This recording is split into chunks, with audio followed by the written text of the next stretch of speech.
सलमान अजहरी साहब का वो कलाम सुना होगा, जिस कलाम में वो ये कह रहे थे गुजरात के अंदर, कुछ देर की खामोशी है फिर शोर आएगा, आज जिनका वक्त है कल हमारा दौर आएगा।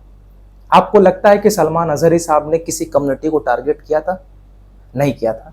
ना उन्होंने मुसलमानों का नाम लिया था, ना उन्होंने ईसाइयों का नाम लिया था, ना उन्होंने सिखों का नाम लिया था, ना किसी समाज की जातियों का नाम लिया था, ना हमारे हिंदू भाइयों के धर्म हिंदू धर्म का नाम लिया था।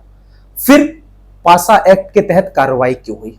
पता ये चला कि उन्होंने एक वर्ग समुदाय को टारगेट किया, जबकि उनकी पूरी स्पीच में किसी भी वर्ग को टारगेट किया ही नहीं जा रहा है। खैर 8 महीने लगभग हो गए हैं, जनाब सलमान अजहरी साहब को जमानत तक नहीं मिली है। पासा एक्ट के तहत कार्रवाई हो रही है, देश विरोधी एक्ट के तहत कार्रवाई हो रही है। अब सुनिए, हिमाचल प्रदेश, आप वो वीडियो आपने शायद प्रोमो में देखा है, मैंने लगाया है, उस प्रोमो वीडियो में आपको ये पता चल रहा होगा वो अल्फाज क्या बोले जा रहे हैं।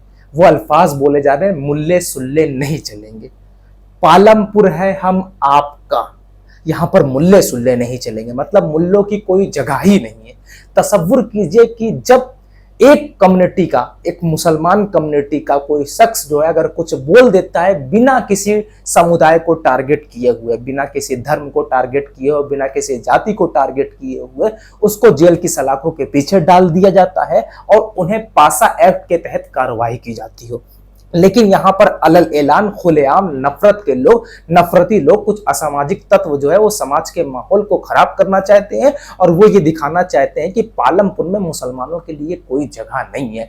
वहीं अंसार इमरान एसार जो कि पत्रकार हैं, हमेशा एक्स में अपनी राय देते हैं और नफरत डिकोड में उनका वीडियो अक्सर आपने देखा होगा। उन्होंने क्या कुछ लिखा है वो मैं आपको दिखाता हूँ, पढ़ करके सुनाता हूँ। उन्होंने एक ऊपर हेडलाइन लिखी है, मुल्ले सुल्ले नहीं चलेंगे, पालमपुर है हम आपका, नहीं किसी के बाप का। ठीक, आपने वीडियो में भी ये सुना होगा। मुस्लिम विरोध में नफरत की प्रकाष्ठा पर पहुंच चुके इन हिंदू चरमपंथियों के लिए मुसलमान का मुसलमान होना ही अपराध है। इनके मानसिक दिवालियापन देखिए कि ये खुलेआम धमकी दे रहे हैं कि हिमाचल के पालमपुर में मुसलमानों के लिए कोई जगह ही नहीं है। अफसोस, आगे उन्होंने क्या लिखा है, यही वो मानसिकता है जिसने बंटवारे की बुनियाद डाली थी। आज फिर से उसी मानसिकता का प्रसार सत्ता के संरक्षण में व्यापक सतह पर हो रहा है। मौजूदा केंद्र की सत्ताधारी भाजपा अपनी सांप्रदायिक राजनीति के तहत इन सभी मुद्दों को अपने बगल बच्चा गैंग के साथ हवा देती है, मगर सबसे दुखदायी तो यह है कि प्रदेश की सत्ता पर आसीन तथाकथित सेकुलर कांग्रेस की सरकार भी इन अराजक तत्वों पर शक्ति दिखाने के बजाय पालने पोसने का काम कर रही है।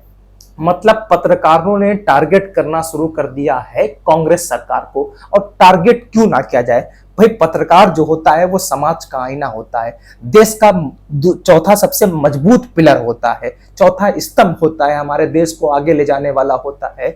निष्पक्ष तरीके से हम पर वो हकायक यानी हम पर खबर पहुंचाता है कि क्या सही है और क्या गलत है। तो आज अगर गलत हो रहा है, अगर पत्रकार जो है वो कांग्रेस के खिलाफ आकर के बोल रहे हैं, तो यकीनन कांग्रेस का इसमें बहुत बड़ा हाथ है।